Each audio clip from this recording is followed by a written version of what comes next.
सत्यं ज्ञानमनन्तं यन्निष्कलं निष्क्रियं परम् अद्वितीयं निर्विशेषं ब्रह्म तत्समुपास्महे। शङ्करं शङ्कराचार्यं केशवं बादरायणं सूत्रभाष्यकृतो वन्दे भगवन्तो पुनः पुनः। अगनान्तिमिरान्धस्य ज्ञानाञ्जनशलाकया चक्षुरोन्मिलितं येन तस्मै श्रीगुरुवे नमः। ब्रह्मानन्दं परमसुखदं केवलं ज्ञानमूर्ति द्वन्द्वातीतं गगनसदृशं तत्त्वमस्यादिलक्ष्यम् एकं नित्यं विमलमचलं सर्वधी साक्षिभूतं भावातीतं त्रिगुणरहितं सद्गुरुं त्वं नमामि। श्री सद्गुरुदेव की जय।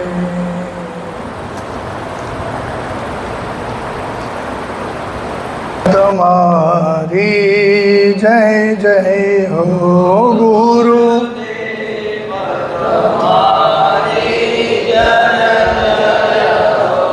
गुरुदेव तुम्हारी जय जय हो।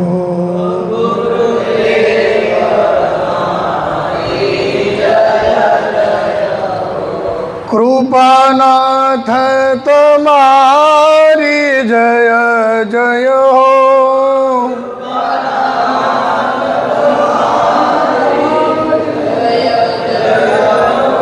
कृपानाथ तुम्हारी जय जय हो।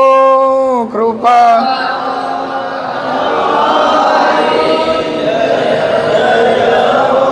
बिलखावाड़ा तुम्हारी जय जय हो। बिलखा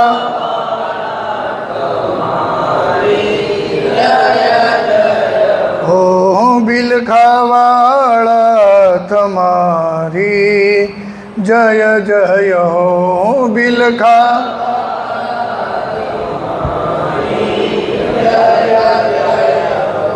ब्रह्मनिष्ठ तुम्हारी जय जय हो। ब्रह्म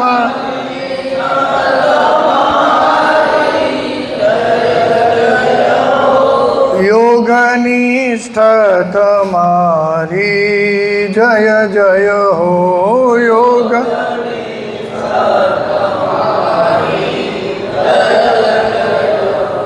गुरुदेव तुम्हारी जय जय हो।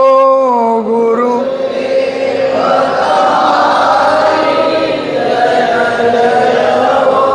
गुरुदेव तुम्हारी जय जय हो। गुरु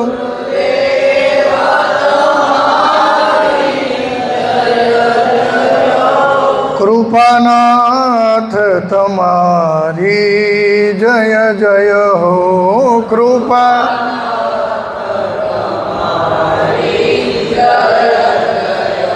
ओ कृपानाथ तुम्हारी जय जय हो।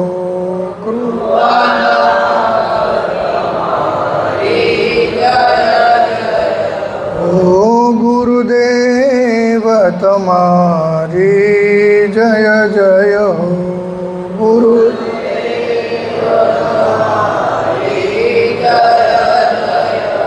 श्री सद्गुरुदेव की जय।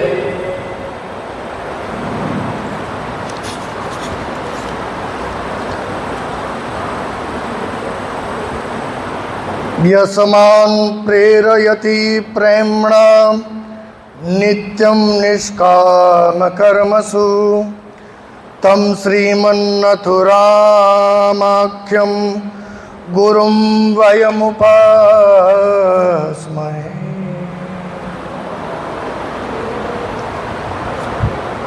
सद्गुरु भगवान अंतर्यामी परब्रह्म परम कृपाळु नाथ भगवाने मुमुक्षोना उद्धार माटे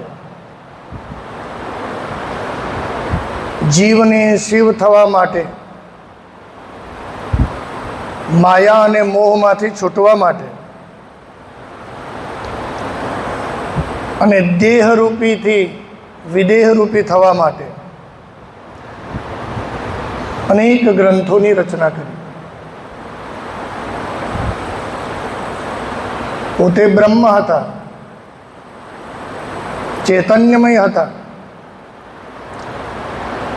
पण सामान्य व्यक्ति सुधी सनातन धर्मना अने वर्ण परंपराना संस्कारो पहोंचे एमना माटे सामान्य मनुष्यनी जेम बधी ज क्रियाओ करी।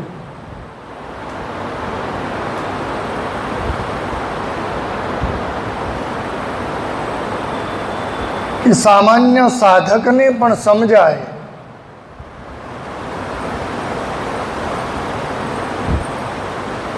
कि जीवननो साचो ज्ञेय अने ध्येय शेमा छे।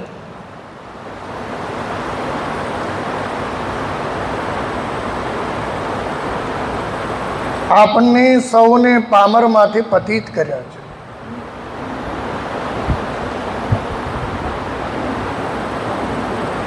पण ज्यां सुधी जीवने साधकने मुमुक्षुने पोताने खबर न होय कि मारो मार्ग कयो छे,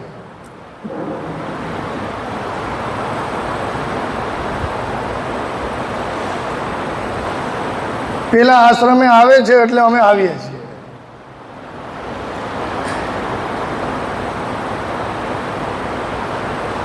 ये सामान्य जीव छे।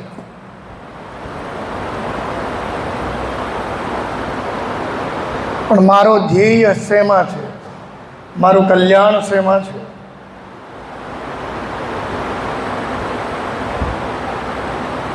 ये तो जीवे तत्वने प्राप्त करीने पोताना नित्य सहज स्वभावने प्राप्त करीने कर्म करवू पड़शे। कोईने ज्ञान गमे, कोईने भक्ति गमे, कोईने कर्म मार्ग गमे, कोईने ज्ञान मार्ग गमे, कोईने भक्ति मार्ग गमे। अमुक मुमुक्षुओ एवा होय के आश्रम में आवे एटले सेवा में लागी जाय। अमुक मुमुक्षुओ एवा होय के साधना में लागी जाय। अमुक मुमुक्षुओ एवा होय के भजन कीर्तन भक्ति में लागी जाय।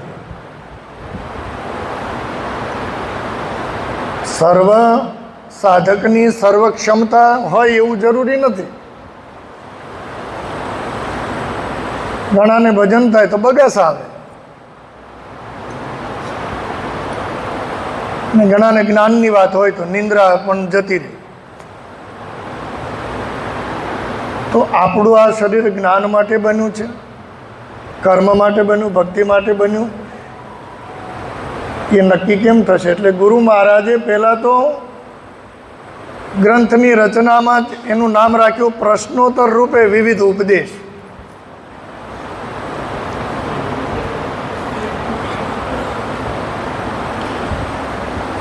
ये ग्रंथनुं नाम राख्युं प्रश्नोत्तर रूपे विविध उपदेश। कया मार्गनी अंदर जवुं ए आपणे नक्की नथी करी शकता। मने खबर नथी पड़ती। मने तो क्यारेक भजन पण गमे, क्यारेक कोई ज्ञाननी वात करे तो पण गमे, क्यारेक कर्म करवुं पण गमे। अने कोई ए समयनी अंदर साधक आव्या अने गुरु महाराजनी सामे बेसी गया। गुरु महाराज तो जेवो साधक आव्यो एटले पहेला तो एनी सेवा अने ज्ञान, इतर कोई चर्चा थती ज नहीं।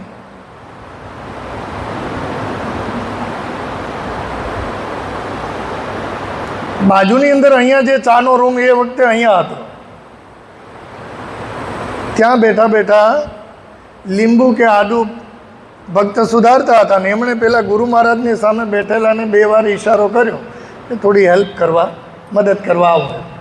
પણ એમને ગુરુ મહારાજની સામેથી ઊભું થવું ગમતું હતું નહીં. એટલે ગુરુ મહારાજને તો એ ખબર જ નહીં, વચ્ચે દિવાલ ને પ્રત્યક્ષ રૂપે કહીએ તો ખબર નહીં ને પરોક્ષ રૂપે તો બધું જાણતા જ હતા. એટલે એમણે વાત કરતાં કરતાં કહી દીધું કે આશ્રમનું કોઈ કામ કરવું ને એ પણ અમારી જ સેવા છે. એટલે પેલા સાધકને સમજાઈ ગયું કે આ જે મને હમણાં બોલાવ્યો ને ત્યાં જવાનો ગુરુ મહારાજ આદેશ કરે છે.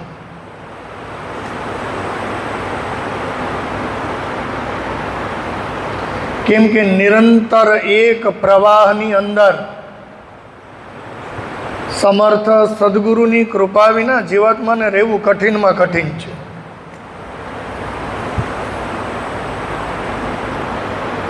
એટલે આપણા માટે કયો માર્ગ છે?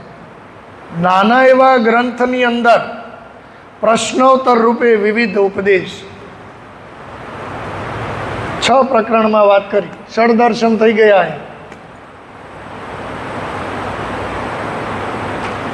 કે મંગલાચરણ કરી અને કર્મ વિચાર, બીજા પ્રકરણની અંદર ભક્તિ વિચાર, ત્રીજા પ્રકરણની અંદર યોગ વિચાર, ચોથા પ્રકરણમાં વેદાંત વિચાર અને 5મા પ્રકરણની અંદર અલગ અલગ ધર્મોના સ્વરૂપનું તથા જ્યોતિષનું નિરૂપણ કર્યું.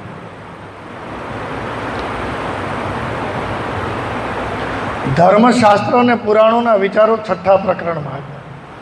આ 6માંથી એકેય આપણને ન ગમે તો આ આશ્રમ આપણા માટે નથી. તર્ક નવા જ્ઞાનને પેદા કરે. ગુરુ મહારાજને કોઈ ભક્તએ પૂછેલું કે આ તમે એટલા બધા યોગના આસનો લખ્યા છે તો તમને બધા આવડે છે? અને ગુરુ મહારાજે ત્યાં બેસીને બધા જ આસન કરીને બતાવ્યું.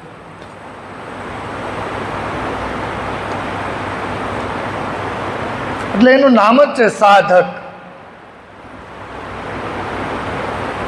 સર્વેશ્વરથી છૂટો પડીને એક ધગધગ થતું જે હૃદય છે એ પાછું એને પામે, એનું નામ સાધક. જો એમાં ધ્યાન ના આપીએ તો થઈ જાય બાધક.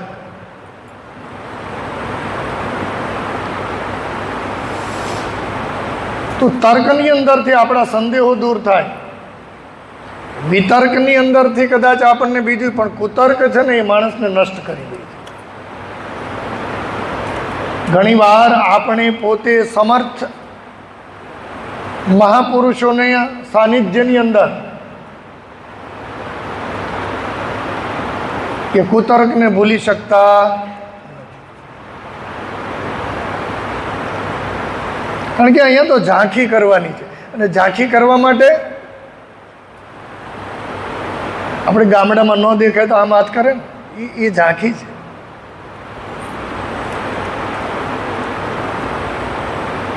એટલા માટે તો આપણે કાલા ગેલામાં લખ્યું, નાથ બિરાજે ત્યાં શાંતિ સુખ, લેશ માત્ર નહીં દુઃખ.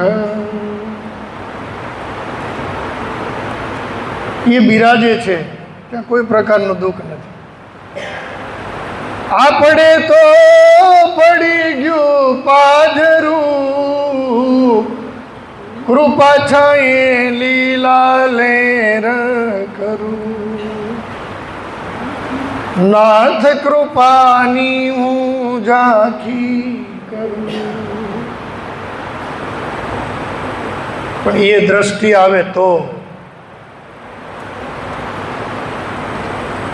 જ્યાં સુધી સદગુરુના સાનિધ્યની અંદર આવનાર મુમુક્ષુના લક્ષણો પણ આમાં ગુરુ મહારાજે બતાવ્યા છે.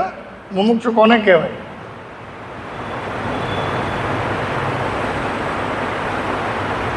કેવલ આવી અને ભોજન કરી લેવું એ મુમુક્ષુ નથી. કારણ કે ગુરુ મહારાજના જીવનની અંદર મુમુક્ષુના મનન માટે હતો અવતાર શંકરનો, બનાવા બિલ ખાકાશી હતો અવતાર શંકર. અને ક્યાં સુધીની ઉપમા આપી, કહો એ બ્રહ્મની જ્યોતિ અગર સૌરાષ્ટ્રનો ભાનુ. કેમ કે ઈશ્વરે પરમાત્માએ પણ પોતાના કરતાં વધારે શક્તિ સદગુરુમાં આપી.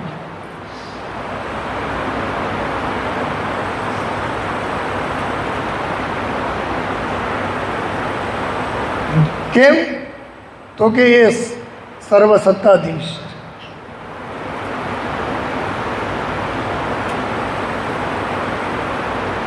હિરણ્યકશિપુના અત્યાચાર માટે જ્યારે ભગવાન આવ્યા તો થંભમાંથી તરત પ્રગટ થઈ ગયા.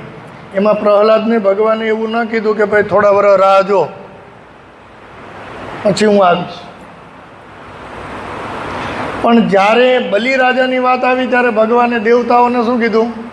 અત્યારે તમારો સમય નથી, હમણાં છુપાઈ જાઓ, સમય આવે ત્યારે હું વામન બનીને આવીશ, 3 ડગલામાં બધું માપીશ.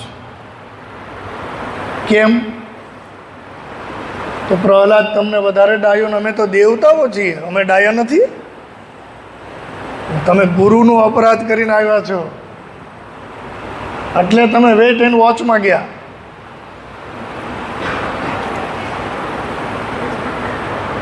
જેમણે ગુરુનો અપરાધ કર્યો છે એને ભગવાન પણ એમ કે મારાથી દૂર રહેજે. એટલે જુઓ તમે, ભૃગુને બધાય દેવતાઓએ ભેગા મળીને ચડાવ્યા. કે સૌથી મોટો દેવ કોણ એ તમે નક્કી ન કરી શકો. એટલે ભૃગુ ગયા ભગવાન શિવજીની પાસે. કીધું શિવજી કે હું તો છે ને કૈલાસ ઉપર રહું એટલે નીચેનું મને કાંઈ ખબર ના હોય, કે આમાં માથાકૂટમાં આપણે ક્યાં પડતું.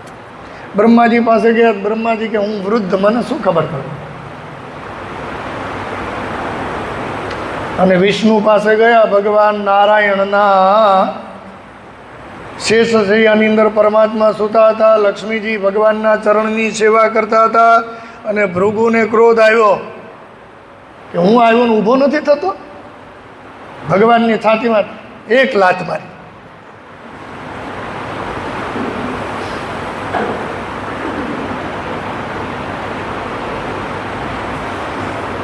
ભગવાન આમ સહજમાં ઊભા થઈ ગયા ડરીને. ભૃગુને જોયા એટલે ઊભા થઈને પગ પકડી લીધા. તમને વાગ્યું નથી ને કે પગમાં? લક્ષ્મીજીને ન ગમ્યું એટલે પછી એમણે ચરણ સ્પર્શ કરીને લક્ષ્મી પાછા લઈ લીધા. ભગવાને શું કીધું? તમને વાગ્યું નથી. કેમ? તો કે બ્રાહ્મણો નિતરામ ગુરુ, શ્રીમદ ભાગવત.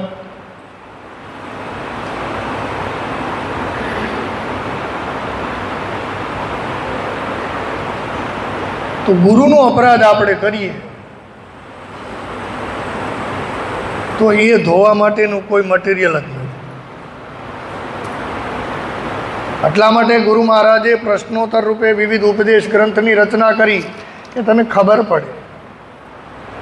કર્મ વિચારની અંદર પહેલો પ્રશ્ન પૂછ્યો છે ગુરુ મહારાજે, કર્મ એટલે શું અને એના પ્રકાર કેટલા છે.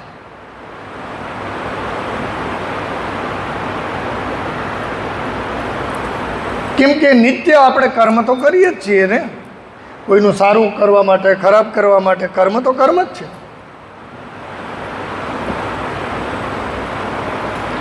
શરીર, ઇન્દ્રિય અને અંતઃકરણ, આ 3થી જે ક્રિયા થાય એને કર્મ કહેવાય.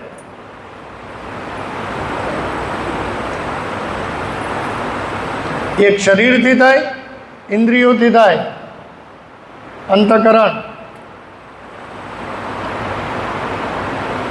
અંદર આપણે ભરી રાખ્યું હોય કે નહીં મારે એને બતાવી જ દેવું છે.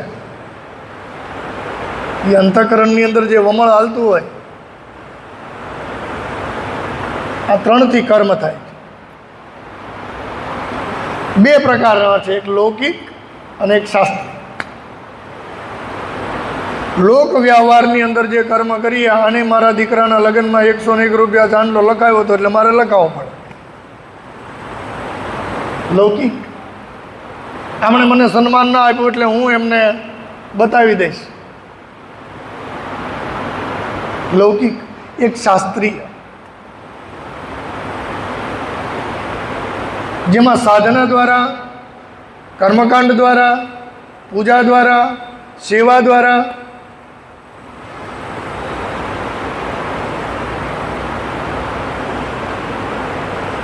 જે કર્મ થાય છે, શાસ્ત્રીય.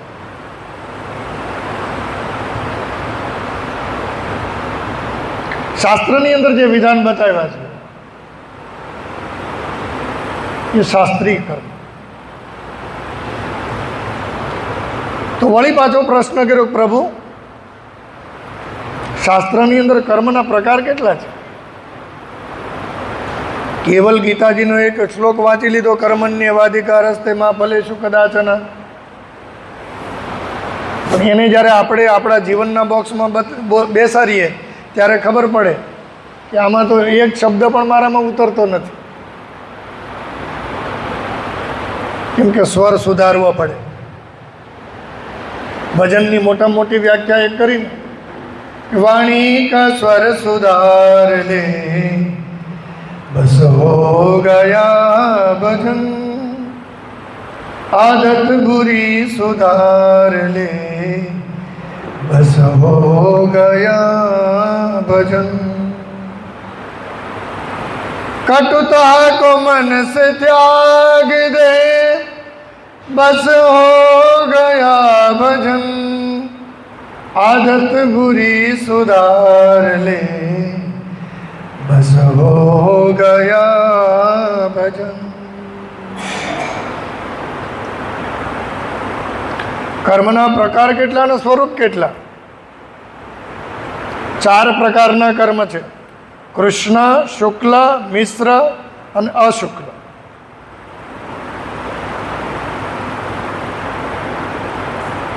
હિંસા કરવી, ચોરી, પરદારાનો સમાગમ કરવો, આવા બધા જે કર્મ કરવા ને એને કૃષ્ણ કર્મ કહેવાય.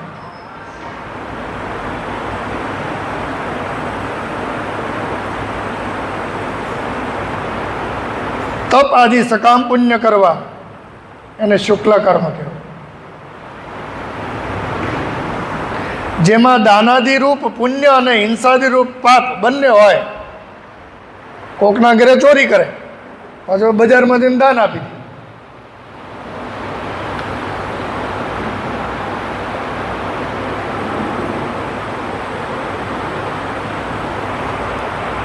મિશ્ર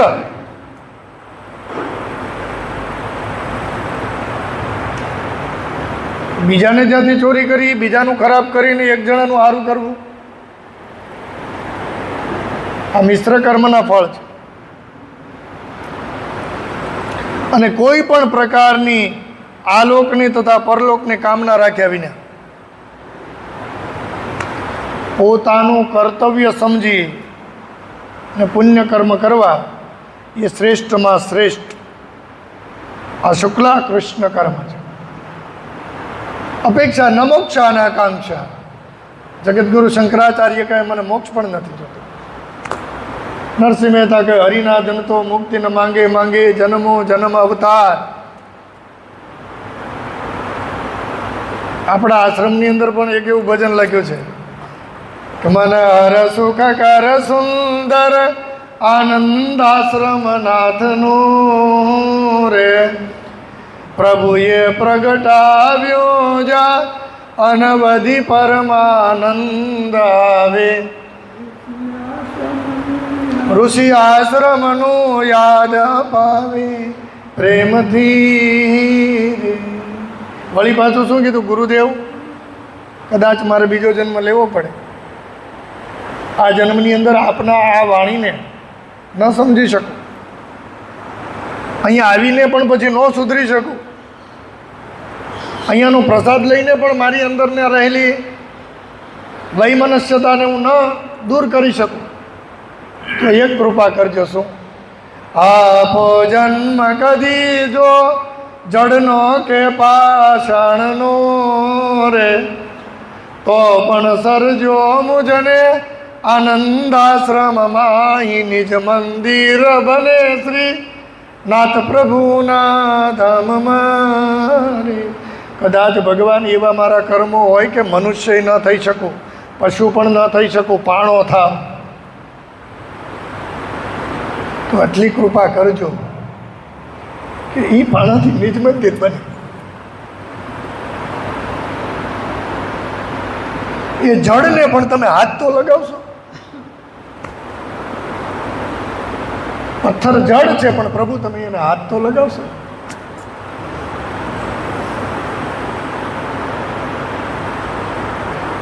અને કદાચ પશુઓની માં જાઓ, આપો જન્મ કદુજો પશુધન કેરો માય તો પણ સરજો મુજને સુરધેનું સમગાય મુજ બાપુ પર કોમળ કર ફેરવશે નાથજી. હે ભગવાન, કદાચ પશુઓનીમાં જન્મ આપો ને તો ગાયનો આપો.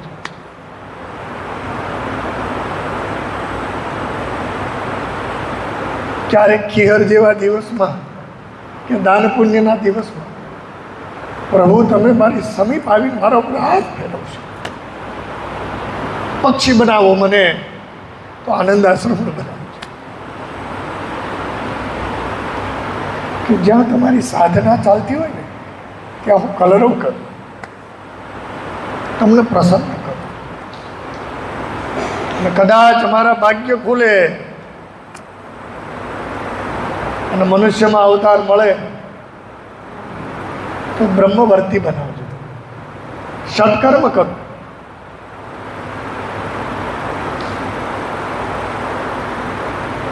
શિષ્યનો સદગુરુ પ્રતિ આ ભાવ,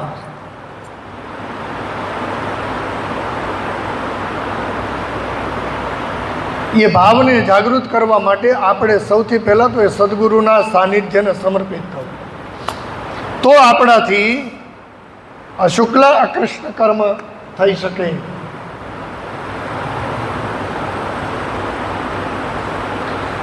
ગુરુ મહારાજ શાસ્ત્રના બીજા ઘણા બધા કર્મના પ્રકારો છે, એ અમને કહો, એના સ્વરૂપો કહો.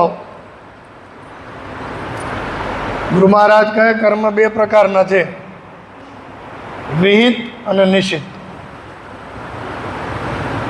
શાસ્ત્રએ નિર્ણય કરેલા કર્મને વિહિત અને શાસ્ત્રએ નહીં કરવામાં કહેલું તે કર્મ નિષિદ્ધ.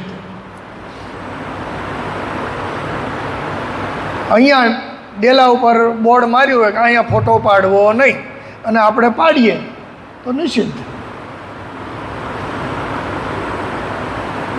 કે ભાઈ નિજ મંદિરમાં ધોતી પહેર્યા વિના કોઈએ જવું નહીં, અને આપણે જો ધોતી પહેર્યા વિના જઈએ તો નિષિદ્ધ.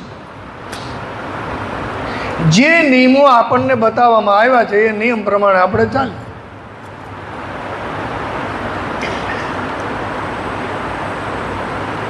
અને શાસ્ત્રની અંદર ગુરુ મહારાજે કીધું સંધ્યા કરવાની, તો ગમે એમ કરીને 10-15 મિનિટ આપણે નીકાળી અને સંધ્યા કરી લીધી. કાલે 5-10 મિનિટ જ મોડું થયું તો ગુરુજીએ તરત કીધું છોકરાઓનું માધ્યમ સંધ્યા કરાવી આવું. અને ગુરુ મહારાજે તો એટલું સરળ કરી દીધું. બાકી બ્રહ્મકર્મો સમુચ્ચયની સંધ્યા કરીએ ને 1.5 કલાક થાય. આ તમે 15 મિનિટમાં, અને ત્યાં સુધીની છૂટ આપે કે આખી માળા ન કરવી હોય તો કરમાળા કરી લે, હાથે ગણીને.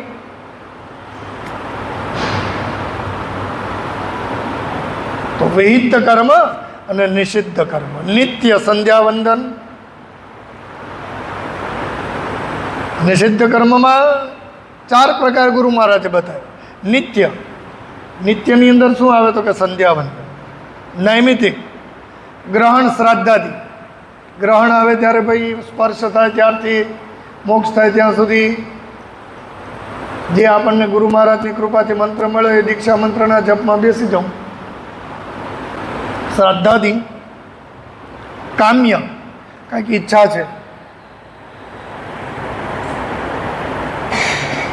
કામ્ય કર્મ, મારી કાંઈક ઈચ્છા છે કે ભાઈ મને વ્યાપારમાં વૃદ્ધિ નથી મળતી ભાઈ, અને ગુરુ મહારાજના સાનિધ્યની અંદર મારે એક યજ્ઞ કરાવવા છે કે મારા કાર્યની અંદર વૃદ્ધિ થાય, કામ્ય કર્મ.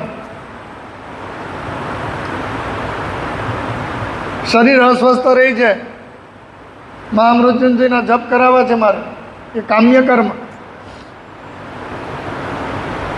પુત્રેષ્ઠાદિ યજ્ઞ કરીએ, એ પણ કામ્ય કર્મ. અને પ્રાયશ્ચિત કર્મ,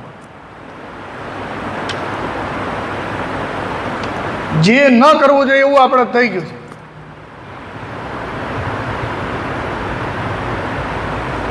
જે કરવું ન જોઈએ કે ભાઈ વડીલ હોય તો એની હારે અભદ્ર ભાષા ન વપરાય, માતા પિતાનો તિરસ્કાર ન કરાય, ગુરુની નિંદા ન કરાય,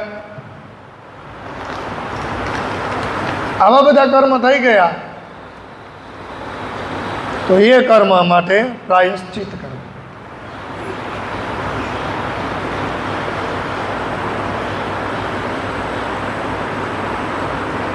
ભૂલને સુધારવાનું, કારણ કે આપણે કાલા ગેલામાં કીધું, દાનવ થાતા વારસી લાગી દુર્લભ દેવ થવું,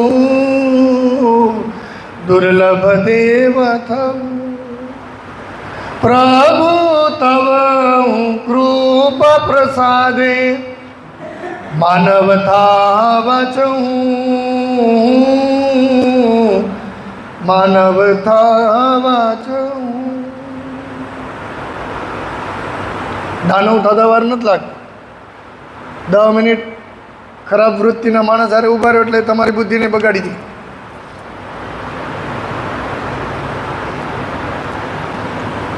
દેવ થવું એ દુર્લભ છે. દેવ તો હવે એક દિવસ 80, 85, 90 હોય થવાનું જ છે. પણ પ્રભુ તવ કૃપા પ્રસાદે માનવ થવા છે, એક સારો માણસ બને.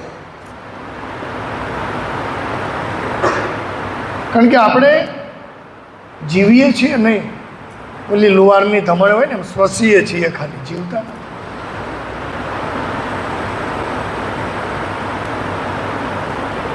કારણ કે જો મનુષ્યત્વ આપણી અંદર હોય તો કરુણા હોય,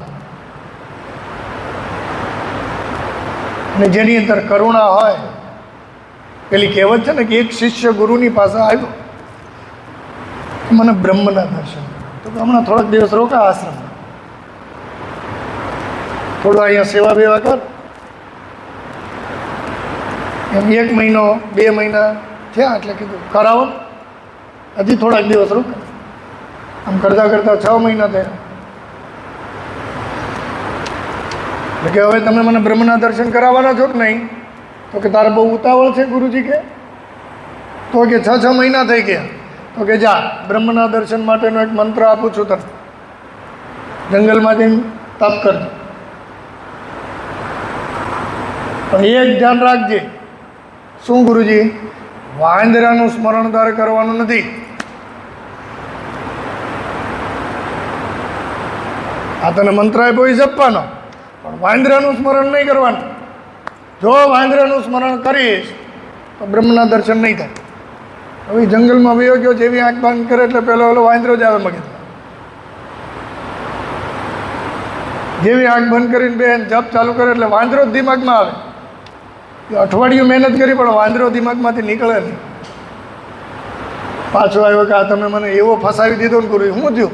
એ કે મંત્ર આપ્યો ત્યાં સુધી વાંધો નહીં, વાંદરાનું કહેવાની શું જરૂર હતી? ગુરુજી કે મૂળ વાત એ જ છે કે તને બ્રહ્મનો મંત્ર તારા મનમાં ન રહ્યો, વાંદરો રહી ગયો. વિચાર, એક વાંદરાને તું તારા મગજમાંથી નથી કાઢી શકતો તો એ નીકળે નહીં ત્યાં સુધી બ્રહ્મ પ્રવેશે ક્યાંથી? જીવની આ અધોગતિ છે કે જેને આપણને જે આપ્યું છે એને ભજવું નથી, નથી મળ્યું એમાં આપણે એ વિચારવું છે.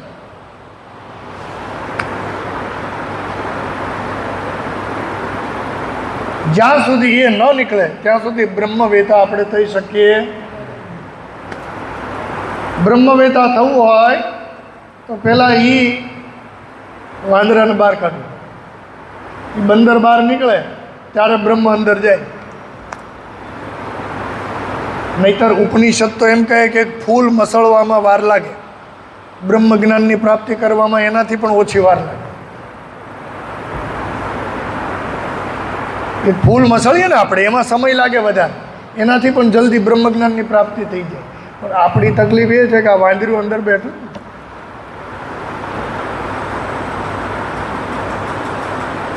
માણેક દાદાને ન અહીંયા દર્શન કરાવી દીધા, કેટલી વાર લાગી, સમય કેટલો લાગે. સદગુરુ કૃપા કરે તો શિષ્ય માટે તો શાસ્ત્રની અંદર એવા દ્રષ્ટાંત છે, યમને પાછા મોકલી દીધેલા છે. પણ એના માટે સદ શિષ્ય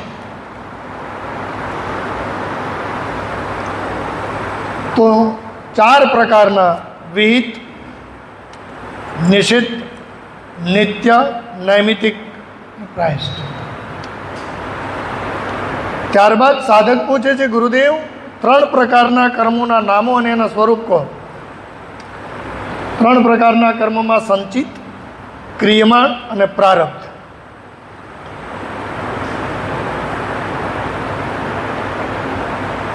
આ 3 પ્રકારના, એક સંચિત કર્મ છે, એક ક્રિયમાણ છે અને એક પ્રારબ્ધ. ફલ આપવાને તત્પર નહીં એવા અપક્વ કર્મ વડે પડેલા સંસ્કાર, એને સંચિત કર્મ કહેવાય. એમાં ફળ કાંઈ ન હોય, રિઝલ્ટ કાંઈ ન હોય. એટલે એક દ્રષ્ટાંત છે ને કે 2 માથા ભારી ગયા જાત્રા કરવા, એને કોઈ ઉતારો ના આપે, કારણ કે ખાધે જબરા, ઠળિયા સુધી અડધો કિલો ખારેક ખાઈ જાય, કોઈ ઉતારો ન આપે. એના દર્શને એવા, અને એને કોઈ ઉતારો ન આપે. એક દાદીમાએ કીધું હું ઉતારો આપું, પણ એક શરત કે મને દવણું દળી દેવાનું ગંટલા. તે ઓલા 2 મિત્રો કે આપણે કે કામ શું છે, દળી દેવું. ભલે વાંધો નહીં કે કાલ સવારે તમારા ઘરે જ નીકળી, એક રાત રોકાવા દે, પછી તમે આગળ નીકળી જાઓ. તમને દવણું દળીને પછી જ જાઓ. એ રાતે 2 સૂતા તેને નીંદર ના આવે. એટલે બોલો એના મિત્રને કે હાલને ભાઈ, સવારે મહેનત કરવી એની કરતાં અત્યારે નીંદર નથી આવી, આ ઘંટલો પડ્યો છે તો દળી નાખીએ. તો કે હાલને. એ બકડીઓ લઈને 2 બેઠા અને એક જણાએ ફેરવવાનું ચાલુ કર્યું ભાઈ, અને એટલું ફાસ્ટ ફેરવ્યું, ઘંટલાને મળ્યો જોર જોરથી ફેરવવાનું, અડધી કલાક સુધી ફેરવો. અને પછી એના મિત્રને કીધું જોતો જરા કેટલું દળાયું. એના મિત્ર કે તું નહોતો ઓરતો કે હું તો ઘંટલો ફેરવાય, કે મને એમ કે તું અંદર અનાજ નાખે છે. એ 2 દોરાવા પાણો ઉતારી નાખ્યો, પણ અનાજ દળાનું નહીં. કર્મની અંદર પણ આવું જ છે. એટલે આમનામ અંધારામાં ઘંટલા ફરવા જેવી વાત છે. પછી ઓલાને પૂછે, ઘણા લોકો એવા જીવનની અંદર મળે કે એટલું બધું અમે જપ કરીએ ને તપ કરીએ ને અમારું કાંઈ સારું નથી થતું, કાંઈ એવી અનુભૂતિ નથી થતી. કેમ? તો કે ઇન્દ્રિયોથી ઈશ્વરને તમે ક્યારેય રાજી ન કરી શકો. ઇન્દ્રિયોથી આપણે ભોગ ભોગવી શકીએ. 5 જ્ઞાનેન્દ્રિય, 5 કર્મેન્દ્રિય, 5 પ્રાણ, મન, બુદ્ધિ અને અહંકાર. આ ઉપનિષદ એવું કહે કે મૃત્યુ પછી પણ અહીંયા જ રહે છે, એને તમે હારે લઈ જઈ શકતા નથી. પછી બીજી વાર જન્મીએ ત્યારે એના આપણને આપી દે. એટલે ઘણીવાર 5 વર્ષનો છોકરો પગે લાગતો હોય ને 15 વર્ષને વારંવાર કહેવું પડે કે પગે લાગ, પગે લાગ. તો કે 5 વર્ષનું છોકરું શીખીને ક્યાંથી આવ્યું? તો કે એના પૂર્વ સંચિત 5 જ્ઞાનેન્દ્રિય, કર્મેન્દ્રિય, 5 પ્રાણ, મન, બુદ્ધિ, અહંકાર ભેગા લઈને આવ્યો છે. ઉપનિષદ તો એમ કે પ્રલય થઈ જાય તો અહીંયા જ પડ્યા રહી છે. ભગવાન પણ એને સ્વીકારતા. એટલે વિચાર કરો આપણા કર્મ કેવા છે, જેનાથી એકોહમ બહુશ્યામ થઈને આપણે જન્મા.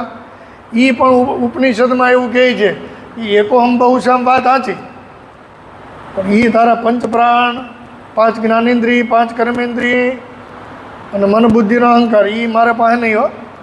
એ તું પાછો જન્મીશ ત્યારે તને પાછા આપી દઈશ.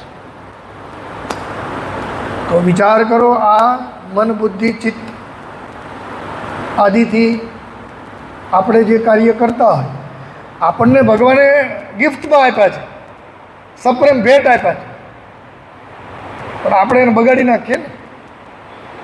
બગાડી નાખીએ તો થાય હું, પાછા આપણને જ મળવાના છે. એ પાછા મળશે કોને? આપણને જ. એટલે અત્યારે જો આ દશા છે, પાછા બીજા જન્મમાં એ ભેગું થઈને બગાડેલા પાછા મળશે તો કઈ દશા થાય? છાશમાં પાણી નખાય પણ લિમિટેડ નખાય. 1 ડોલ છાશમાં 10 ડોલ પાણી ન નખાય, તો પછી બધાને પાણી પાઈ દે. એમ આપણને ભગવાને મન બુદ્ધિ ઇન્દ્રિય આદિ સાત્વિક સ્વરૂપે આપ્યા. કોઈ નાના બાળકની અંદર વિકાર નથી, અહંકાર નથી. જે તમે વાવો છો એ જ લણી શકશો. ગુરુ મહારાજના ગ્રંથ તો એટલા સરળ છે, સામાન્યથી સામાન્ય માણસ હાથમાં લઈને બેસી જાય તો સમજાય કે જીવન શું છે.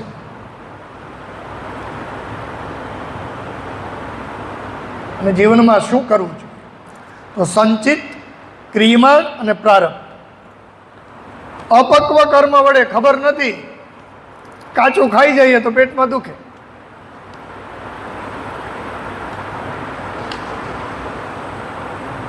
એવા અપક્વ કર્મને સંચિત કર્મ કહેવાય. જાણતા નથી. ફલાણો શિવ મંદિરે જાય તો હું જાઉં, એને લોટો ચડાવ્યો તો હું ચડાવું. પેલા જે કર્મ કરીએ ને પૂર્ણ રીતે જાણવા. તમે જુઓ સંધ્યા વંદનાદિની અંદર ગુરુ મહારાજે આગળ ટીકા લખ્યો, આ મંત્રના આ ઋષિ છે, આ છંદ છે. શું કામ? પેલા એને જાણો, એની ઉત્પત્તિ ક્યાંથી થઈ.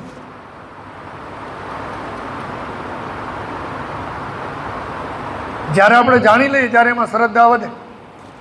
શ્રદ્ધા વધે એટલે આપણે જે રીતનું જોઈએ એવું ફળ મળે. પણ આપણે કાંઈ જાણતા ન હોય ને દોડે જાય. એ દોડવાથી કંઈ થવાનું તો છે ને. તો આ જે અપરિપક્વ ફળ છે એને સંચિત કર્મ કહેવાય. વર્તમાનમાં જે કર્મ કરવામાં આવે છે એને ક્રિયમાણ કર્મ કહેવાય. હાલમાં આપણે શું કરીએ છીએ,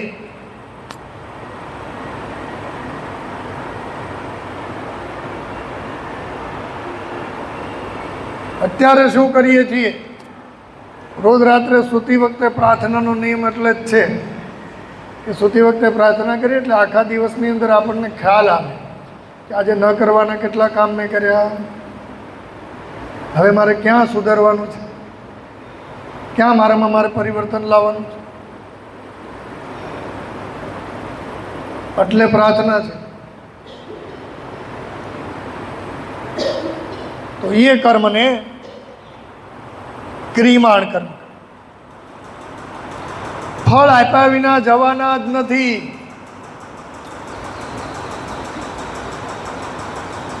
ગુરુ મહારાજનો હાથ પકડીને કીધું, હવે તો આ શરીરને શાંતિ આપો. શરીરમાં જ્વર થઈ ગયો અને વૈદ્યએ કીધું કે આને કાંઈક તો આરામ આપો. ત્યારે ગુરુ મહારાજ એમ કે આ તો ભાડાનો બળદ છે, કે આને આરામ ન હોય. એ શરીરનું જે તકલીફ છે એ એનું ફળ આપીને જ જશે. એના હિસાબે મારે નથી અટકવાનું.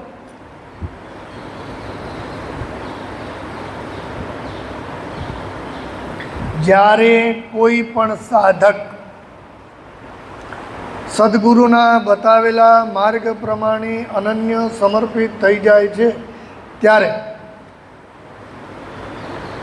આવતા જન્મમાં આપણે જે ભોગવવાનું હોય ને એ આપણને ગુરુ કૃપાથી આ જન્મમાં જ ભોગવી.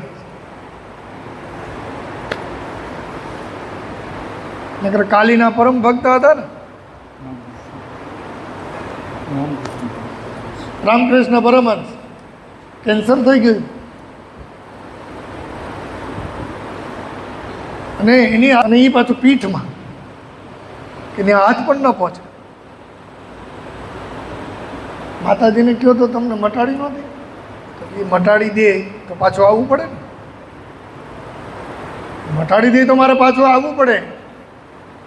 એ ન મટે એમાં જ મજા છે કે આ જ જીવનમાં મારું કાર્ય પૂર્ણ થયું.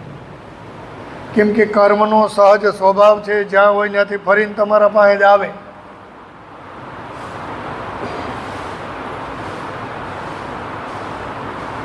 એ કોઈનું પોતાના ઉપર ભાર રાખે. એટલા તો રામચરિત માનસમાં તુલસીદાસજીએ પણ કીધું, કર્મ પ્રધાન વિશ્વ કરી રાખા, જો જસ કર્મ તસઈ ફલ સાખ.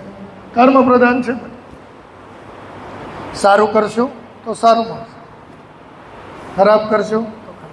બીજાનું જોઈને જોડાઈ જવું નહીં. અમુક કર્મ એવા છે કે આપણને ફળ આપીને જ જવાના છે. ત્યારે સદગુરુના આપેલા મંત્રના સ્મરણને વધારી દેવા. ગુરુ મહારાજ માણિક્ય દાદાના પૌત્ર દીકરા આકસ્મિક રીતે જ્યારે શરીર છોડ્યું, પણ એમને સદગુરુમાં શ્રદ્ધા ન છોડી.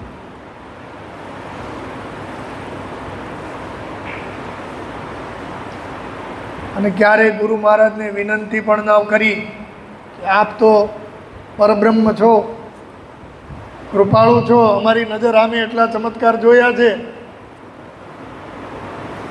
તો મારા દીકરાને ક્યારે વિનંતી પણ કેમ? તો કે શિષ્ય જ્યારે સદગુરુને સાચો સમર્પિત થાય ત્યારે એને કોઈ પ્રશ્ન ગુરુ પાસે વર્ણવવાનો રહેતો જ નથી. એના બધા જવાબ એના વાક્યમાં જ આપી દે.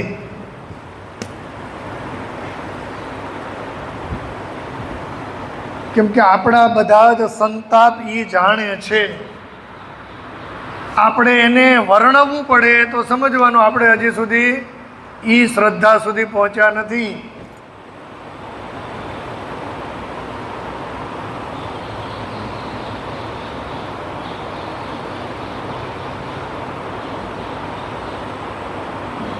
એ શ્રદ્ધા સુધી ત્યારે જ પહોંચશું કે મારા મનમાં આ પ્રશ્ન હતો અને અહીં આવીને બેઠું તો એનું નિરાકરણ થયું.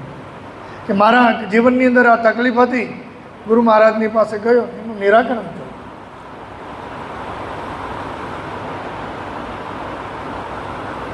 કર્મથી પડેલા સંસ્કારમાં જાતિ, આયુષ અને ભોગ નક્કી થયેલ છે, તે પ્રારબ્ધ.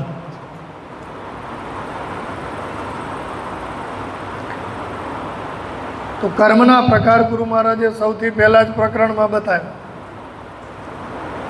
એટલે સદગુરુના સમર્પિત મુમુક્ષુ સાધક થવા માટે સૌથી પહેલાં આપણે કર્મને જાણવું પડશે કે કયા મારા એવા કર્મ છે કે જે મારા પ્રભુશ્રીને ન ગમે.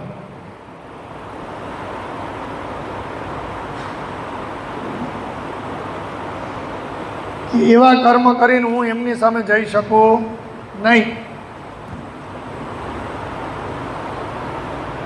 મારી અંદર કઈ એવી આદત છે? કોઈની નિંદાની આદત છે, કોઈની ચુગલીની આદત છે, કોઈ ભજન કરતું હોય તો એને વિક્ષેપ પહોંચાડવાની આદત છે, થતા કાર્યો અટકાવવાની આદત છે, અથવા તો કોઈ એવું દાન પુણ્ય કરતું હોય તેને રોકવાની આદત છે. કઈ આદત છે? એનાથી આપણું કર્મ સુધરશે. બીજા પ્રકરણની અંદર પછી ભક્તિનો વિચાર. કર્મ બદલે એટલે ભક્તિ ઓટોમેટિક આવે.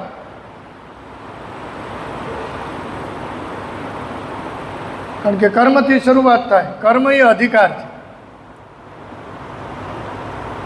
અને અધિકાર વિના સાધન મળે. અધિકારી અને વિશ્વાસુ થવું પડે. શબરીને એના ગુરુ કહીને ગયા, એક દિવસ રામ આવશે. એ ત્યારે યુવાન હતી અને મોઢામાં દાંત ન રહી અને વૃદ્ધ થઈ ગઈ ત્યારે આવ્યા. પણ એને ગુરુના વચન ઉપર કેટલો વિશ્વાસ! રોજ માર્ગને ફૂલથી શણગાર.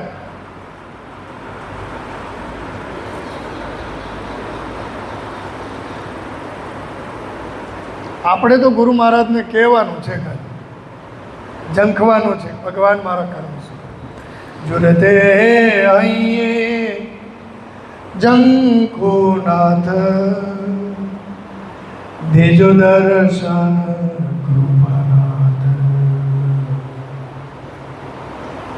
દેજો દર્શન કૃપાનાથ। આપણે એમની પાસે કેવલ પ્રાર્થના કરવાની, કેમ કે મનોબળ ઓછું, તપોબળ ઓછું।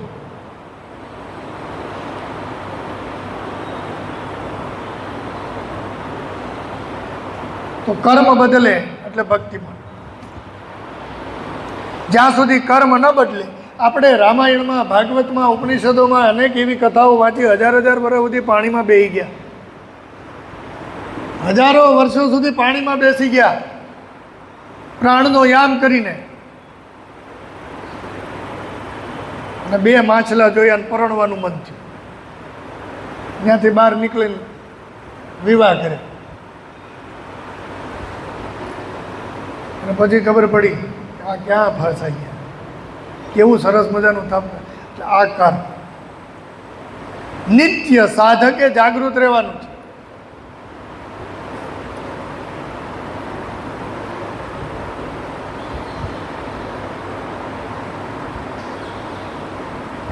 ગુરુ મહારાજે આ પ્રશ્નોત્તર રૂપે વિવિધ ઉપદેશમાં દરેક ધર્માચાર્યોની પણ વાત કરી।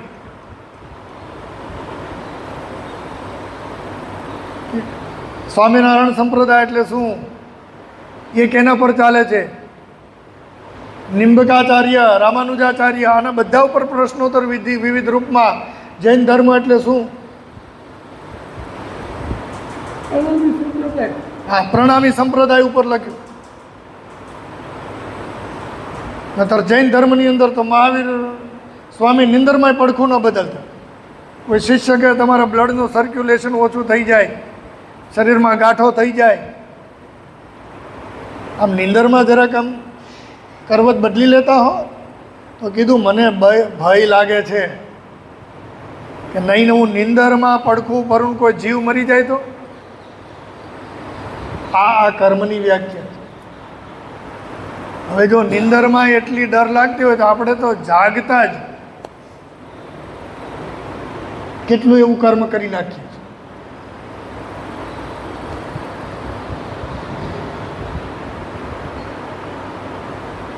કે જે ન કરવું। આપણા ઘરે પણ આપણે હોઈએ તો દિવસમાં ગુરુ મહારાજના જીવન ચરિત્રનો એકાદો પેરેગ્રાફ વાંચવાની આદત રાખવાની, એટલે આપણને નિત્ય જાગૃતિ મળે। અને ગુરુદેવનું જીવન ચરિત્ર તો વર્ષમાં 2-3 વાર વાંચવું જ, એટલે અહીંયા જ્યારે આવીએ ત્યારે આપણને ખબર પડે।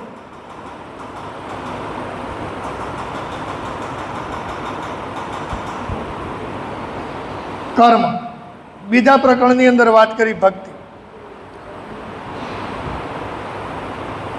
શિષ્ય પૂછે છે, પ્રભુ શ્રી પરમાત્માની ભક્તિનું સ્વરૂપ શું છે?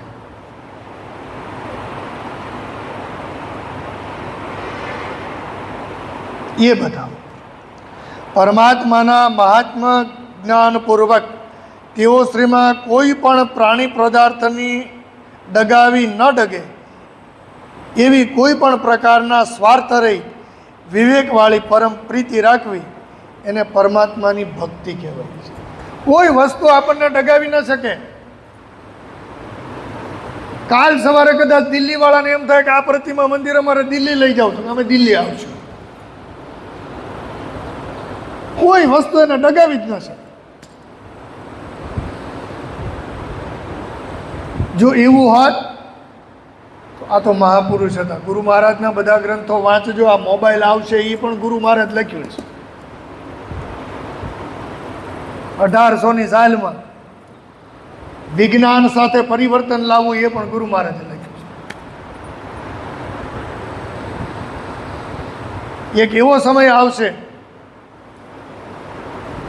અને આજે થાય છે ને વગેરે વાયરે વાત થાય છે, જ્યારે બધા ગ્રંથોને ખોલીને વાંચીએ ત્યારે ખબર પડે કે ઓહ, જે સ્વરૂપને તમે સ્વીકાર્યું છે એ સ્વરૂપમાં કોઈ કારણોસર તમારી શ્રદ્ધા ડગે છે. જગતગુરુ શંકરાચાર્ય ભિક્ષા માંગવા નીકળ્યા અને એક શિષ્યને સંદેહ થયો, એની પાછળ પાછળ રોજ ફરે. એક દિવસ એણે કોઈને કહીને શંકરાચાર્યના પાત્રની અંદર ગરમ ગરમ શીશું ભિક્ષામાં નખાયું. જેવું નખાયું પી ગયા. ત્યારે પેલો રડ્યો કે મેં આ મહાપુરુષને આવી તકલીફ આપી.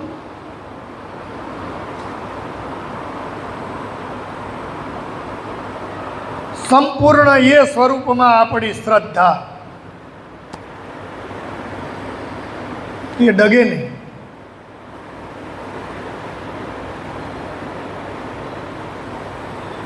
કે નહીં એ જ મારા માટે સર્વસ્વ.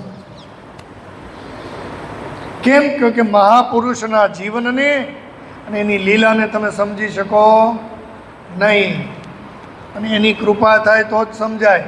બાકી મહાભારતમાં દુર્યોધનને સૌથી પહેલાં ભગવાને વિશ્વરૂપ બતાવ્યું. અર્જુનને તો બહુ મોઢું બતાવ્યું. દુર્યોધનને સૌથી પહેલાં બતાવ્યું. દુર્યોધને શું કીધું? આ તો જાદુગર છે. એને એ વિશ્વરૂપમાં પ્રેમ ન જાગ્યો, જાદુગર કીધા ભગવાનને. અને એ જ રૂપ જ્યારે અર્જુનને કુરુક્ષેત્રના મેદાનમાં બતાવ્યું, ચરણમાં પડી. પોરબંદર જ્યારે ગુરુ મહારાજ પધારતા હતા ત્યારે એક મહાત્મા આવેલા પરીક્ષા લેવા. એની આસન ઉપર ગુરુ મહારાજ બિરાજમાન હતા અને તર્ક કરતા હતા. ત્યાં સુધી તો વાંધો નહોતો, પણ કુતર્ક કરવા મળ્યા. અને પછી ગુરુ મહારાજે પોતાના આંખને જે લાલ કરી અને જે એમની સામે વર્ણન કર્યું, હાથ જોડવા સિવાય બીજો કોઈ ઉપાય જ ન હતો.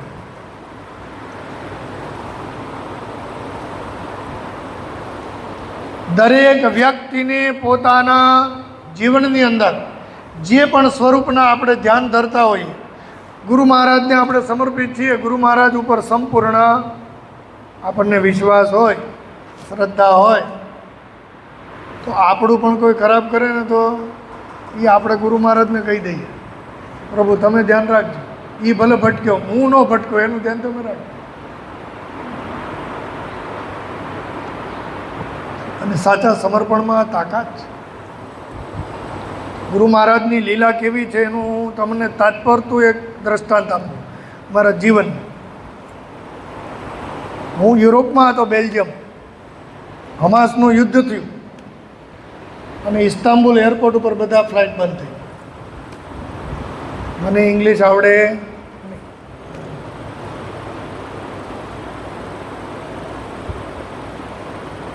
બધા લોકો ઝઘડો કરે, 400-500 લોકો ટિકિટ માટે, અમારો પ્લેન કેમ કેન્સલ થયો. તો મને ઇંગ્લિશ આવડે ને એટલે આપણે ત્યાં જઈને ઝઘડો શું કરીએ. એટલે હું એક બાજુ બેઠો, બધા 2 કલાક ઝઘડો કરીને શાંત થઈ ગયા. પછી વિન્ડો ઉપર ગયો અને એટલું ઇંગ્લિશ ખાલી કીધું, મારે બહુ ઇમ્પોર્ટન્ટ હે મુંબઈ જાના, ઇન્ડિયા જાના. ગુરુ મહારાજને પ્રાર્થના કરી કે હવે આમાં ઇંગ્લિશ આવડતું નથી, અહીંયા બોમ્બ ફૂટશે તો ઓલવાઈ જશું, હવે તમે રસ્તો કરજો. ભલે મને ભારતની ટિકિટ ન આપી, પણ એ ભાંગ્યા તૂટા ઇંગ્લિશમાં એણે મને દુબઈની ટિકિટ આપી. 2 કલાકમાં હું પ્લેનમાં બેસી ગયો ને ઓલા લોકો 8 દિવસ પછી આવ્યા. અને એ પોતાના ખીચાના 2-2 લાખ ખર્ચી નાખ્યું. ટિકિટના તો ગયા જ હતા. તો ગુરુ મહારાજને કીધું કાંઈક રસ્તો પ્રભુ કરજો. તો દુબઈ આવીને બીજી ફ્લાઇટમાં બેન 2 કલાકમાં ઘરે.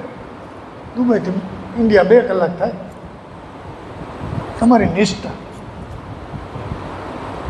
તમારી શ્રદ્ધા એ એન્ડ મુમેન્ટ સુધી, જેવી રીતના દ્રૌપદી એ છેલ્લી સાડીના એક ઓલ્યા સુધી ભરોસો રાખ્યો કે કેશવ મને બચાવશે, એ ભરોસો આપણો હોવો જોઈએ. કેમ કે સદગુરુ એક જ તત્વ એવું છે, એ શિષ્યને છોડીને કોઈ દી ક્યાંય જાતા. જીવનની અંદર સદગુરુ એક જ એવા છે પોતાના શિષ્યને ક્યારે છોડે છે. નો ડાઉટ આપણા બધાની અંદર કંઈ ને કંઈ નબળું હશે. હું સત્સંગ કરું તો મારામાં બે વસ્તુ નબળી હશે, પણ આપણે નબળાને ન પકડવું, સબળાને પકડવું. સબળું વધે ને એટલે નબળું ઓટોમેટિક ભાગી જાય.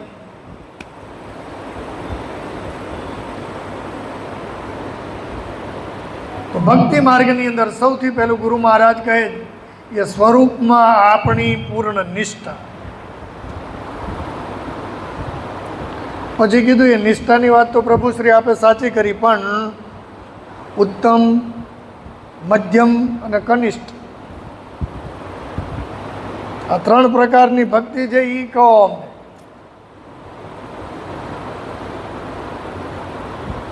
એમાંય પાછા ઉત્તમ પ્રકારની ભક્તિ, મધ્યમ પ્રકારની અને કનિષ્ઠ પ્રકારની.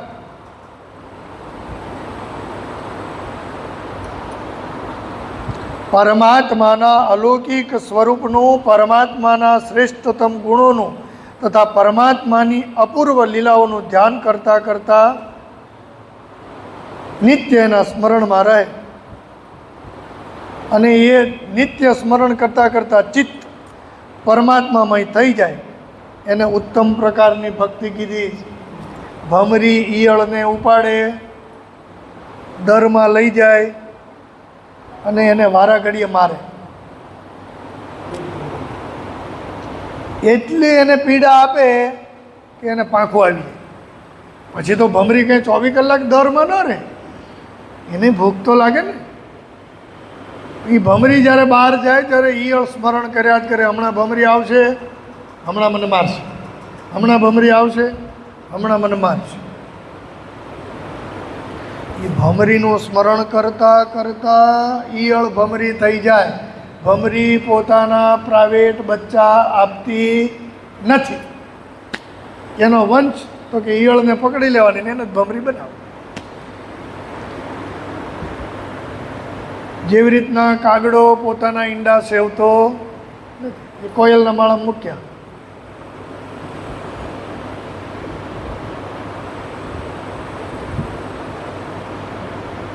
એમ નિત્ય એના તલ્લીન થઈ જવું. અને તમે જીવનની અંદર હંમેશા તમે જોજો કે જે સ્વરૂપનું તમે અતિ ધ્યાન ધરો ને એ સ્વરૂપ જેવું તમારું છે. આપણે મોજી દડા હતા ને મનુભા, ગુરુદેવના અમુક સ્વરૂપ જોવો ને તમે મનુભાને જોવો એની જેવા જ લાગે. કેમ તો કે ભક્ત છે ને એના જેવો થઈ જાય. હા, પછી એક વસ્તુ અલગ છે કે ભાઈ ઇન્દ્રિયોના અમુક સંસ્કારો પ્રમાણે અમુક વૃત્તિઓને આપણે ન બદલી શકીએ, પણ પ્રવૃત્તિઓને તો બદલી શકીએ ને. વૃત્તિ ભગવાન ઉપર છોડી દો, પ્રવૃત્તિ તો બદલો.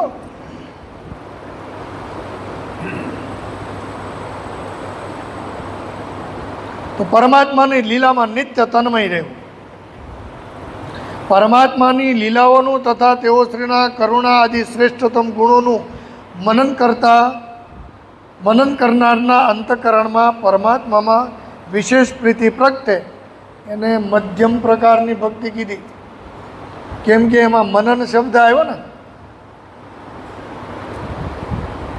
મનન એટલે તમારે એમાં ઇન્વોલ્વ થવું પડે.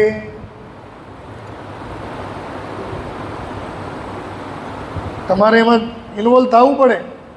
ઓલું તો આખી સ્થિતિ જ છે, માલા જપો ને કર જપો, જીવવા જપો ને હરિનામ, મેરો સુમિરન હરિ કરે મેં પાયો વિશ્રામ.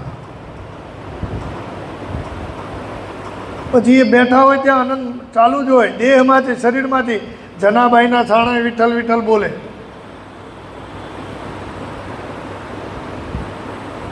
જનાબાઈના છાણે વિઠ્ઠલ વિઠ્ઠલ બોલે. અને આપણે અહીંયા ઘણી વાર એવું હોય છે સામે આમાં મળીએ તો જય ગુરુદેવ નથી બોલતા. હવે ચેતનમાં તું જય ગુરુદેવ નથી બોલતો, તારાથી જડ તો ક્યાંથી બોલે? એની નિષ્ઠા કેટલી હશે વિચારો.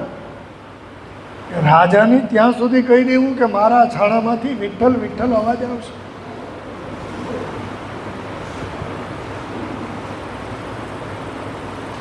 જળમાં પણ ચેતન લાવવાની તાકાત. તુકારામે કીધું હતું ને, આખા ગામને ભેગું કરીને કીધું કે ઉદ્યામી વૈકુંઠ જાણા, કે કાલે સવારે હું વૈકુંઠ જાઉં છું. ગામવાળા કે ગાંડો થઈ ગયો છે, આ શું કંઈ બસની ટિકિટ છે કે ખરીદીને બેસી ગયા? એટલે આખું ગામ જોવાય ગયા. તુકારામે બધાને કીધું છે કે કાલે હું વૈકુંઠ જાઉં છું તો આપણે જોવા જઈએ. આખું ગામ ભેગું થઈને જોતું હતું ને હાથમાં એક તારો લઈને ગાતા ગાતા વિઠ્ઠલ વિઠ્ઠલ વિઠ્ઠલા જય જય વિઠ્ઠલ વિઠ્ઠલ વિઠ્ઠલ હો માજા વિઠ્ઠલ પાંડુરંગા હો માજા વિઠ્ઠલ. વિઠ્ઠલ વિઠ્ઠલ વિઠ્ઠલ વિઠ્ઠલ કરતા બધાની વચ્ચેથી ક્યારે અદ્રશ્ય થઈ ગયા નહીં ખબર ન પડી. કારણ કે અમુક કર્મના લક્ષણ છે. તમે કથા સાંભળી હશે કે ભાઈ પ્રહલાદને હિરણ્યકશિપુએ બહુ ત્રાસ આપ્યો. સંડામર્ગ ગુરુજી પાસે ન ભણાવવાની વિદ્યાઓ ભણાવવાનું કીધું ને વિષ્ણુનો વિરોધ કરવાનું કીધું. આ બધું કર્યું. આખી કથામાં આ તો નોર્મલ વાત છે કે ભક્તને ભગવાન રક્ષા કરે છે. કારણ કે ભગવાને નારદજીને કીધું ના હમ વસામે વૈકુંઠે સહયોગી હૃદયે ન ચ મદભક્તા યત્ર ગાયંતી તત્ર તિષ્ઠામિ નારદ. નારદજી ભગવાનને પૂછ્યું તમે છો ક્યાં? તમને મળવું હોય તો? ભગવાન કે વૈકુંઠમાં જલ્દી મળું કે ન મળું ખબર નહીં. યોગીઓના હૃદયમાં તમને જલ્દી મળું કે ન મળું ખબર નહીં. મદભક્તા યત્ર ગાયંતી, જ્યાં મારા ભક્તો, જ્યાં મારા સાધકો સમર્પિત થઈને ગીત ગાય છે, પ્રાર્થના કરે છે, પૂજા કરે છે, ત્યાં તો હું તને મળીશ.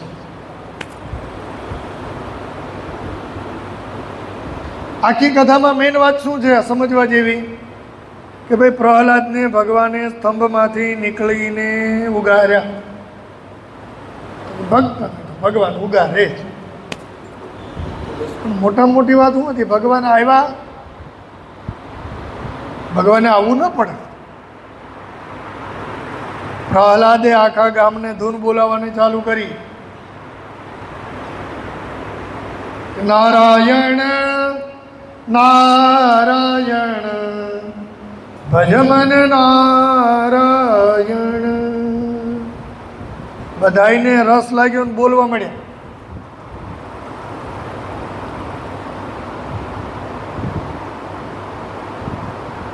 રાજાના સૈનિકો હિરણ્યકશિપુના એને બંધ કરાવવા મોકલા કે આટલો બધો અવાજ, મારા શત્રુનું નામ. ઈ ગયા ને એણે હાથ લગાડ્યો તો એ બોલવા મળ્યા. પાવર જ એવો લાગ્યો. હિરણ્યકશિપુના અમે રક્ષક છીએ ભૂલાઈ ગયું. છેલ્લે કોઈનાથી બંધ ન થયો એટલે હિરણ્યકશિપુ પોતે આવ્યો અને એણે જેવો હાથ લગાડ્યો બધા બંધ થઈ ગયા. આ ઉડી ગયેલો બલ્બ કહેવાય.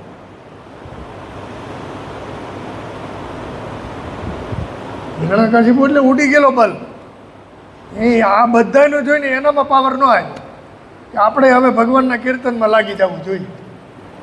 મારા સમર્પિતે જો હાથ લગાડીને એટલા ભગવાનમાં તલ્લીન થઈ જતા હોય, એક વાત તો સાચી જ છે કે બ્રહ્મ સત્ય, જગત મિથ્યા. પણ હિરણ્યકશિપુ છે ને ઉડેલો બલ્બ હતો. એમ જ્યારે અનેક વખત સમજાવ્યા પછી પણ એ માર્ગને સમજે નહીં ત્યારે સમજી લેવાનું કે આ ઉડેલો બલ્બ છે. એ લબક જબક થયા જ કરશે. આપણે કાં તો એની સ્વિચ બંધ કરી દો. અને પહેલાં તો સારું હતું, જૂના જમાનાના જે બલ્બ આવતા ને એમાં ઉડી જાય તો હાથમાં લઈને એના આમાં હલાવે હાંધી શકાતા. હવે તો એવા આવ્યા છે કે હંધાતા જ નથી. ફેંકી દેવા સિવાય બીજો કોઈ રસ્તો જ ન રહે.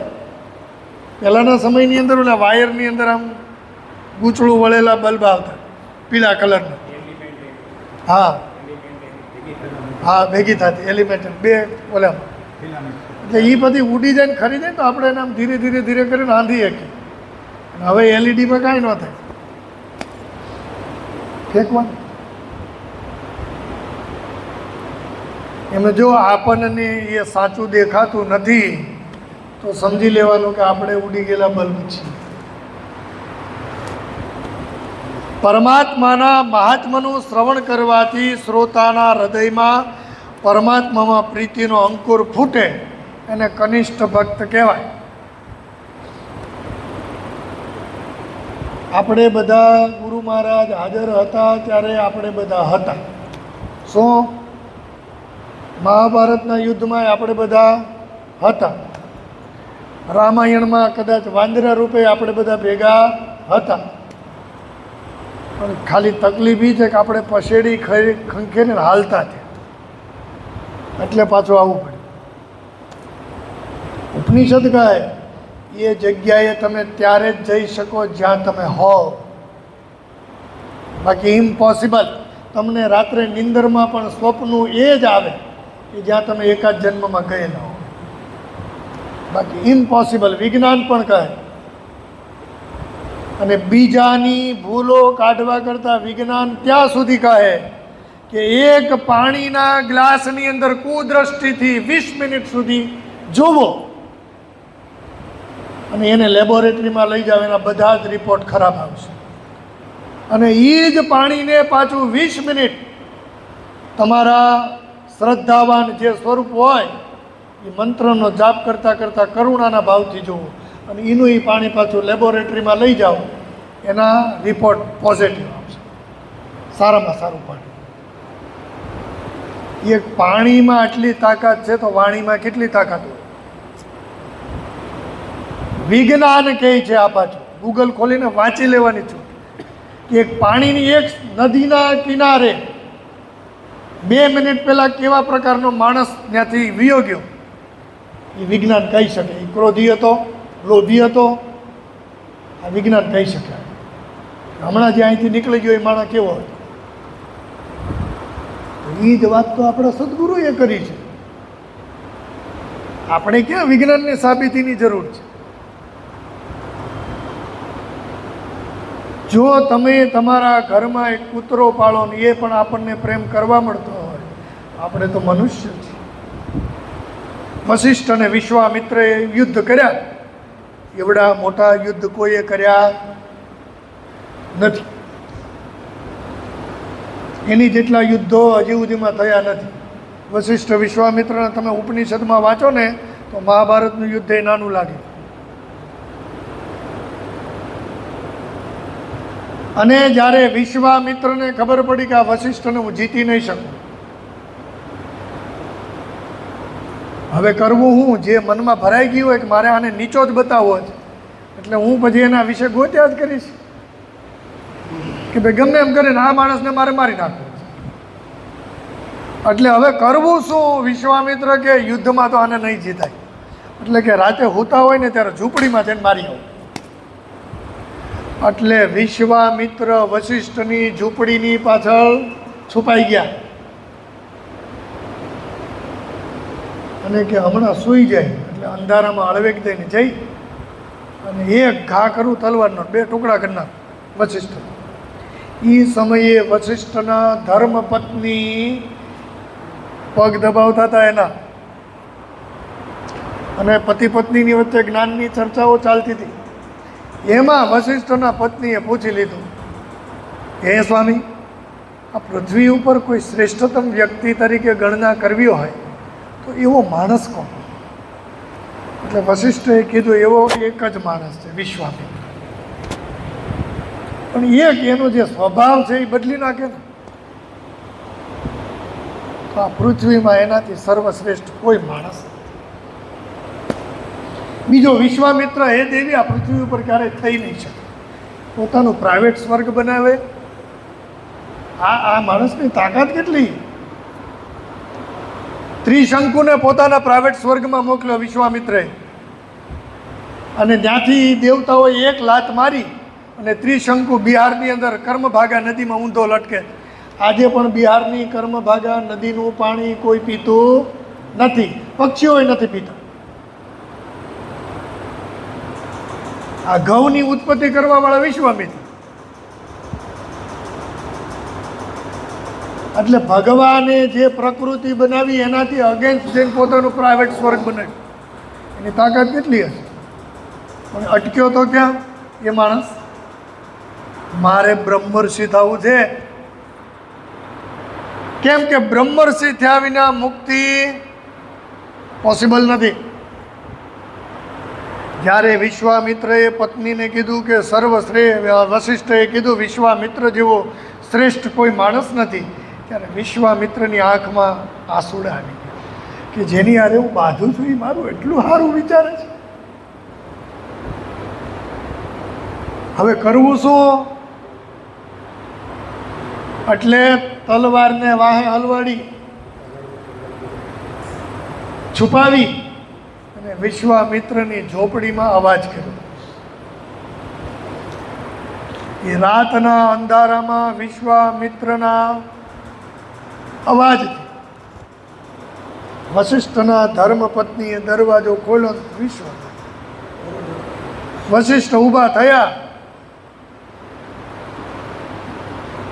અને વિશ્વામિત્રે હાથ જોડી, મને ક્ષમા કરો, મારી ભૂલ થઈ ગઈ. હું તો તમને મારા શત્રુ માનતો હતો, તમે તો મારી સાથે મિત્રવત વ્યવહાર કર્યો. તમે જ્ઞાનને પચાવ્યું છે. હું તો બ્રહ્મર્ષિ થવા માટે આ મહેનત કરતો હતો. એમ કહીને પોતાનું હથિયાર બહાર કાઢ્યું, વિશ્વામિત્રના ચરણમાં મૂક્યું અને બે પગ પકડ્યા. વિશ્વામિત્રએ માથે થાપો મારી કીધું, બ્રહ્મર્ષિ ભવ. એક જ માણસ પૃથ્વી ઉપર એવો થયો કે જન્મો ત્યારે ક્ષત્રિયનો દીકરો હતો અને મર્યો ત્યારે બ્રાહ્મણનો દીકરો હતો. તમારામાં હથિયાર ફેંકવાની તાકાત હોય, પણ તમારે તમારા હથિયારને પકડી રાખવા હોય તો આ હાથ ક્યારે આપણા ઉપર આવશે. સનાથ નહીં થઈએ ને આજ જન્મમાં અનાથ થઈ જશે. માટે જે કનિષ્ઠ ભક્તિની શરૂઆત છે આપણા જીવનની, એને પણ જીને ધીમે ધીમે ધીમે આપણામાં જાગૃત કરી અને ઉત્તમ ભક્તિ સુધી આપણે પહોંચવાનું છે. કેમ કે આપણને ઉત્તમ સ્વરૂપ મળ્યું છે. કેમ કે જ્યાં આપણે પ્રવેશ કરીએ ને ત્યાં પાવતી ફારવાની વાત નથી, પવિત્ર થવાની વાત છે. સંપત્તિથી સદગુરુને ક્યારેય આંકી ન શકીએ. બાકી જો સંપત્તિથી સદગુરુ પ્રસન્ન થતા હોત ને તો હું એટલું ચેલેન્જ સાથે કહી શકું, અડધા ભારતમાં ગુરુદેવના આશ્રમ હોય. એકલા બિલખામાં નહીં, અડધા ભારતમાં એના આશ્રમ હોય. કારણ કે સારા સારા આચાર્યો પાસે મળવાનું થાય ને ત્યારે ગુરુદેવની વાત આવે ત્યારે હાથ જોડીને ઊભા રહી જાય. શંકરાચાર્યને 2 પુસ્તકને આવ્યા અવિમુક્તેશ્વરાનંદજીને, ગદગદ થઈ ગયા અને કીધું કે દ્વારકા પ્રાંતના આચાર્ય તો બીજા છે, પણ હું એકવાર આવીશ.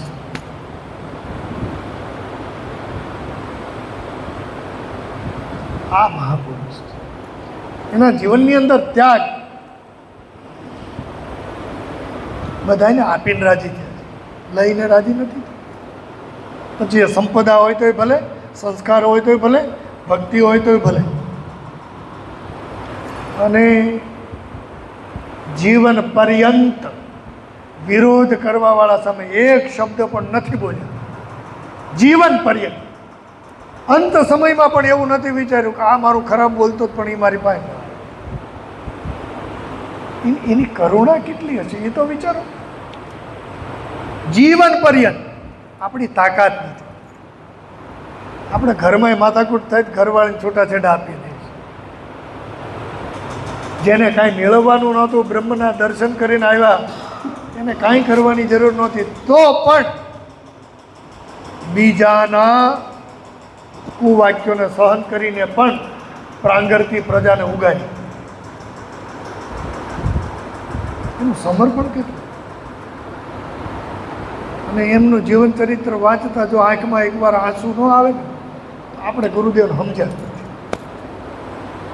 સાહેબ હું ચેલેન્જ થઈ કહું, જે ગુરુ મારા ચેલેન્જ સાથે કહું, જે ગુરુ મહારાજને સાચો સમર્પિત હોય એ જ્યારે પણ જીવનમાં 100 વાર વાંચે ને 100 વાર રડે. આપણને એમ જ થાય એટલું બધું આ મહાપુરુષે એટલું બધું કર્યું છે, એ પણ કોઈ પ્રકારની અપેક્ષા અને ઈચ્છા વિના રિટર્ન બેગ મેળવવાની ઈચ્છા વિના. આજ પણ ધારે તો ગુરુ મહારાજ પરિવારના સભ્યોને પણ આપીને જઈ, શિષ્યોને આપી. સદગુરુનો શિષ્ય ઉપર ભરોસો કેટલો! અને જો એમના સાનિધ્યમાં આવ્યા પછી આપણાથી સાધન ભજન ન થાય, આપણે કહેવું પડે કે ભાઈ સત્સંગ 4:30 થાય હો, તો હજી આપણે સદગુરુના સાચા સાધક નથી. હા, જે સેવામાં લાગેલા છે, જે આશ્રમના કોઈ કાર્યમાં લાગ્યા છે, એને બાવડા પકડી ન લઈ આવે. એટલે તમે એમ કહો કે ના રસોઈયા કેમ નથી આવતા, તો ખાવું. ગુરુ મહારાજ આમથી આમ નીકળ્યા ને એક અનાજ દળવાનું ઓલા પાસે બીડીનું ઓલું હતું, બીડી પીતા. ગુરુ મહારાજે એને શું કીધું ખબર? બીજી વાર આ વિષયમાં ધ્યાન રાખજો.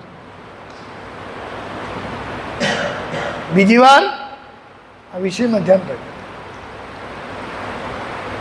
રસોઈયાની ફરિયાદ લઈને ગયા, ગુરુ મહારાજે કીધું તમે અગ્નિ પાસે રહ્યો. એની અંદર કરુણાની દ્રષ્ટિ કેટલી હતી બોલો! તમે અગ્નિની આગળ રહો. એ તો એવા જ સ્વભાવના હોય, આપણે સમજીને કામ લેવાનું. એની દ્રષ્ટિ, એની કરુણા કેટલી હશે કે સામે દેખાય એની ભૂલને પણ એમણે કોઈ દી એમ કીધું નહીં. આ ગુરુ મહારાજ અહીં હાજર હતા ને આપણે પાણી ગરમ કરવાની જગ્યાએ આગ લાગી હતી. પછી જેમ તેમ થારી. ગુરુ મહારાજ તો ત્યાંથી હલ્યા પણ નહીં. સવારે જ્યારે એમને વાત વિદિત કરી ત્યારે એક જ વાક્ય કીધું કે જો આવી રીતના બે ધ્યાન થઈને કામ કરે તો એવા માણસો આપણે ન ચાલે. શું કીધું? આવી રીતના બે ધ્યાન થઈને કામ કરે આવા માણસો આપણને ન ચાલે. એને કાઢી મૂકો એ શબ્દ તો વાપરો જ નહીં. આવી કરુણા આપણા ઉપર કોણ કરે?